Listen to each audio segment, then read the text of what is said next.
बारिश की season start हो चुकी थी। रानू चिड़िया अपने घर में भोजन जमा कर ली थी और पक्का मकान भी बना ली थी।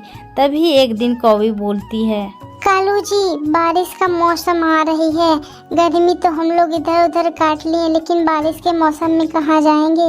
क्या बात है गौरी, अभी तक बारिश क्यों नहीं हो रही है? मुझे बारिश का मौसम बहुत ही पसंद है। इतना बोलते ही थोड़ी देर में बहुत जोरों से बारिश स्टार्ट हो जाती है।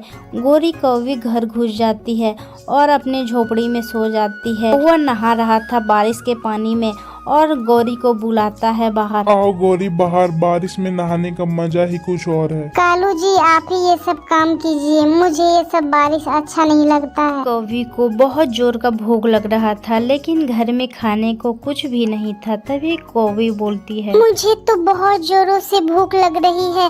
मेरे पति पागल हो गए हैं जो बारिश में नहा रहे हैं। मुझे ही कुछ खाने की व्यवस्था करना पड़ेगा। तभी कौवी बारिश में उड़ते हुए जाती है बुलबुल का घर और देखती है खिड़की से कि बहुत सारे फल रखे हैं।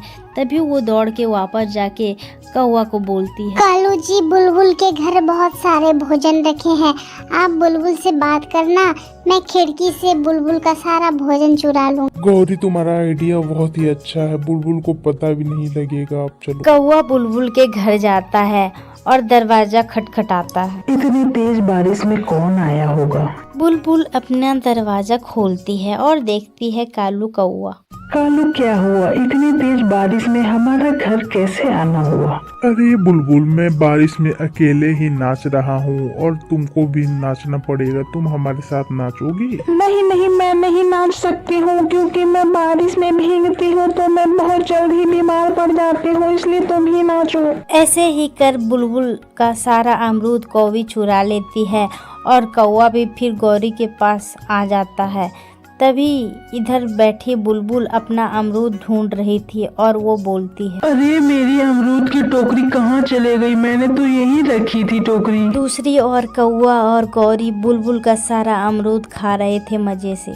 अरे वाह वाह, मीठे मीठे अमरूद खा के मजा आ गया। कालू जी, हम लोग रोज रोज ऐसा ही करेंगे, फिर मुझे ढूंढना नहीं पड़ेगा भोजन। अगले ही दिन बुलबुल जामुन लेके खाने बैठी थी और अपना खिड़की दरवाजे बंद कर ली। कल तो हमारे सारे अमरूद चोरी हो गए थे, आज देखते हैं कैसे चोरी हो। बुलबुल अपना खिड़की दरवाजा सारा बंद कर लेती है और जामुन खाने लग जाती है।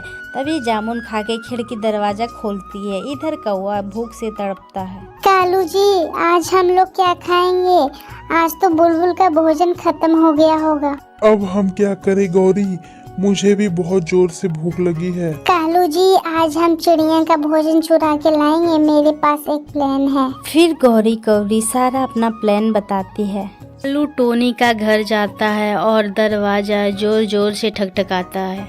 क्या हुआ कालू भैया, आप इतने दरवाजा क्यों ठकठका रहे हैं? ये टोनी बहन, वो किसान की पत्नी राशन बांट रही है, तुम जाकर ले लो। मैं तो बहुत सारा राशन ले आया हूँ, मैं सोचा तुम्हें भी बता दूं आकर कि राशन ले लो जाकर बहन मेरी। कालू जी, मेरे पास बहुत सारा राशन रखा पड़ा है, मुझे नहीं चाहिए राशन, आप ही ले लो जाकर राशन। मैं माना कि तुम्हारे पास बहुत सारा भोजन है, लेकिन आगे के दिनों के लिए तो और चाहिए, इसलिए तुम जाकर ले आओ। टोनी चिड़िया कौवा की बात को मान लेती है और भोजन लाने के लिए जंगल की ओर कौवा के साथ चले जाती है। और इधर पीछे से गौरी कवरी जाके टोनी का घर में टोनी की बेटी से बात करती है। अरे चिंकी बेटी, तुम्हें तुम्हारी माँ ने बुलाई है। राशन का वजन बहुत ज्यादा हो गया है, इसलिए तुम्हें लेने बुलाई है। इतना सुनते ही टोनी की बेटी चिंकी चले जाती है जंगल की ओर अपनी माँ के पास राशन लेने। और इधर कौवी जाके सारा भोजन उठा के ले जाती है। हेलो भैया, आपने मुझे यहाँ क्यों लाया है? यहाँ तो कोई भी किसान की पत्नी राशन नहीं बांट रही है, फिर आपने इतनी बारिश में मुझे क्यों बुला लाया? शायद लगता है किसान की पत्नी राशन बांट के चली गई बारिश के कारण यहाँ से, इसलिए अब नहीं दे रही है। चलो अब घर चलते हैं। ना बोलते ही टोनी चिड़िया घर की ओर वापस आ रही थी। तभी रास्ते में उसकी बेटी मिलती है और टोनी चिड़िया उससे पूछती है कि क्या बात है। अरे चिंकी बेटी, बारिश में तुमको यहाँ किसने बुलाया? तुम यहाँ क्यों आई हो बेटी? चिंकी सारा बात अपनी माँ टोनी से बताती है और कौवा सुनता है सारा बात, और वहाँ से इतना सुनते ही कौवा उड़ जाता है और आके कौवे के पास घोंसले में बैठकर ताजे ताजे फल खाने लग जाता है और बोलता है, अरे गौरी, मुझे तो पता ही नहीं था यह टोनी इतना चालाक है और इतना भोजन जमा कर रखी है। हाँ हाँ कालू जी, ये चिड़िया बहुत ही चालू है। ये बहुत सारा भोजन रखी है, लेकिन अब खाने में बहुत ही मजा आएगा। कालू जी, अब ये कई दिनों तक भोजन चलेगा। चिंकी बेटी, अब समझ में आया। गौरी और कालू ने हम दोनों को बेवकूफ बना के हमारा ही घर से सारा भोजन उठाकर अपने घर लेके चले गई दोनों। मम्मा मम्मा, अब हम दोनों क्या खाएंगे? कि बेटा तुम यहीं पे रुको, मैं उसके पास जाके अपना सारा भोजन वापस लेकर आती हूँ। बारिश हो रही थी और टोनी चिड़िया निकल जाती है अपना भोजन वापस लेने कौवे के घर। कालू और गौरी, तुम दोनों को मैं अच्छी समझती थी, लेकिन तुम दोनों मेरा ही भोजन हमारे घर से ही चुरा लाओगे। लाओ हमारा भोजन। अरे टोनी, मैं तुम्हारा भोजन कब चुराऊंगा? मैं तो तुम्हारे साथ ही था पूरे टाइम। फिर तुम मुझे ऐसा गंदा इल्जाम मुझ पे क्यों डाल रही हो टोनी? अगर तुम्हें यकीन ना है तो मेरा घर को तुम देख लो जाकर। टोनी चिड़िया सारा बात समझ लेती है और वहाँ से उड़ के घर की ओर जाने लगती है और रास्ते में रोती है। इस गौरी और कबरी ने मिलके सारा मेरा भोजन चुरा लिया। मुझे अब अपनी बच्ची को भूखे ही सुलाना पड़ेगा। चलो यह अमरूद का पेड़ से कुछ अमरूद तोड़ के बेटी के लिए ले जाती हूँ। टोनी अमरूद लेने पेड़ पे जाती है, लेकिन देखती है पेड़ पे एक भी अमरूद नहीं है। तभी टोनी के पास किसान की पत्नी आती है। क्या बात है चिड़िया रानी, तुम हमारे घर पे इतने बारिश में क्यों आई हो? क्या चाहिए तुम्हें? टोनी चिड़िया अपनी सारी मुसीबत बताती है गरीब किसान की औरत से और औरत उसे समझाती है। टोनी चिड़िया, तुम परेशान मत हो, यह बारिश का मौसम है। जब तक बारिश का मौसम चलेगा तुम हमारे पास आ जाया करना। मैं तुम्हें हर रोज़ भोजन दे दिया करूँगी और तुम ले जाके अपनी बच्ची को खिला देना और खुद भी खा लेना। माँ जी, आपका बहुत बहुत धन्यवाद जो आपने हमारी बच्ची के लिए इतना सोचा। और तभी किसान की पत्नी चावल देती है टोनी को। टोनी चावल लेके घर चले जाती है और अगले दिन गेहूं ले जाती है। ऐसे ही दिन बीतता गया टोनी का, और फिर अगले दिन पता चल जाता है दोनों कौवे को कि पता चलता है किसान की पत्नी चावल देती है टोनी को, और वो दोनों किसान की पत्नी के पास पहुंच जाता है। तभी किसान की पत्नी बोलती है, अरे ये तो वही कौवा है जो कि टोनी को परेशान करता है। आज तो इस दोनों की मैं पिटाई करती हूँ पकड़कर। तभी किसान की पत्नी दोनों कौवे की पिटाई करती है। माँ जी, आपने मुझे क्यों मारा? मैंने आपका क्या बिगाड़ा है माँ जी? इस शर्म कहीं के, तुम दोनों ने मिलकर टोनी का सारा भोजन चुरा लिए। उस बेचारी ने अपने बच्चे को पालने के लिए पूरे बारिश का भोजन जमा कर रखी थी। तुम दोनों उसका भोजन चुरा लिए। तुम दोनों इतनी आसानी से उसका भोजन चुरा लिए।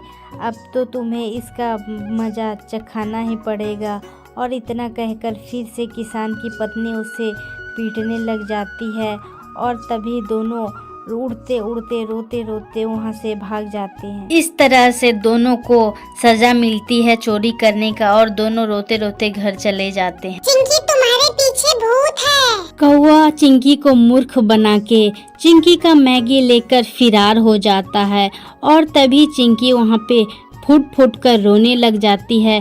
कौवा बहुत गंदा था और मेरा मैगी ले गया। और चिंकी वापस घर की ओर चले जाती है। तभी कौवा अपनी माँ को मैगी देता है। माँ, ये देखो मैं नूडल्स लाया हूँ चिंकी का चुरा के। तुम इसे बनाओ जल्दी, मैं खाऊंगा, मुझे भूख लगी है। अरे बेटा, चोरी करना बुरा बात होती है। अभी वो रोते रोते यहाँ आएगी तो मैं उसे क्या जवाब दूंगी? जब वो आएगी तो आप उसे यहाँ से डांट कर भगा देना। आपसे तो पूरे मोहल्ले के लोग डरते हैं। अच्छा, तो मेरे बेटे को पता है कि मुझसे सारे लोग डरते हैं, इसलिए तुम इसका फायदा उठा लिया और नूडल्स चुरा लाए। ठीक है, तुम मुँह हाथ धो लो, मैं भी नूडल्स बना देती हूँ। मम्मा मम्मा, इस दुष्ट कौवे ने मेरा नूडल्स लेके भाग गया। अब मैं कभी भी कौवे से दोस्ती नहीं करूंगी। चिंकी, मैंने तो तुम्हें पहले ही कहा था कि कौवे लोगों से दोस्ती नहीं करना चाहिए। बेटी, अब तुम्हें मैं कल नूडल्स बना के खिला दूंगी। चलो अभी उस कौवे के घर जाते हैं उसे बेवकूफ बनाने। गौरी, गेट खोलो। गौरी, गेट खोलो, तुम्हारे बेटे की जान खतरे में है, गेट खोलो। अरे बेटा, चिंकी की मम्मी टोनी आ गई है, तुम जल्दी जल्दी से नूडल्स खा लो, वरना फिर तुम्हें सारा नूडल्स उसे ही देना पड़ेगा। कौवा जल्दी से सारा नूडल्स को एक ही बार में कटोरी निगल लेता है और फिर से कौवी गेट खोलती है। कौवी, गेट खोलो। कौवी, गेट खोलो। रुको रुको चिड़िया, क्या तुम हमारा गेट तोड़ डालोगी? इतना जोर जोर से पटक रही हो।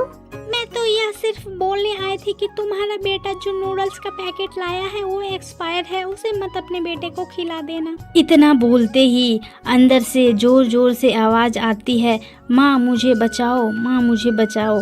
और तभी दोनों सुनते हैं और अंदर की ओर दौड़ पड़ते हैं।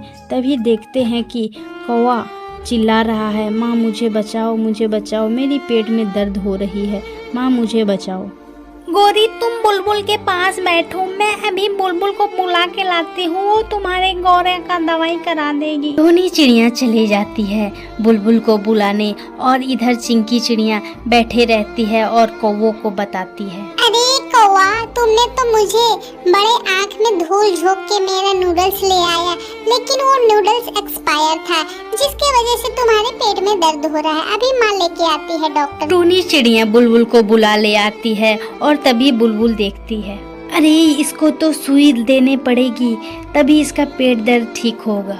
नहीं नहीं, मुझे सुई नहीं लेना है, मेरे को ऐसे ही ठीक कर दो। अरे बेटा, टीका लगाते ही तुम्हारा पेट दर्द ठीक हो जाएगा। तभी बुलबुल डॉक्टर कौवा को बड़ा वाला इंजेक्शन लगाती है और बड़ा वाला इंजेक्शन लेके जग्गू बोलता है, हाय हाय, मैं तो मर गया, मुझे इस गुड़िया का नूडल्स नहीं चुराना चाहिए था। नूडल्स चुराने का बड़ा नतीजा मुझे मिल गया। टोनी और चिंकी दोनों वहाँ से चले जाते हैं और चिंकी अपनी माँ से बोलती है, नहीं नहीं बेटा, ऐसे किसी पे भी हंसा नहीं जाता, वो भी बच्चा है, वो बच्चा में नादानी कर दिया शैतानी, अब वो आगे से नहीं करेगा। नूडल्स खाने लगती है, इसीलिए कहते हैं कभी चोरी नहीं करना चाहिए। अब सबको मेरी ये स्टोरी अच्छी लगी तो चैनल को लाइक करके सब्सक्राइब कर दीजिए।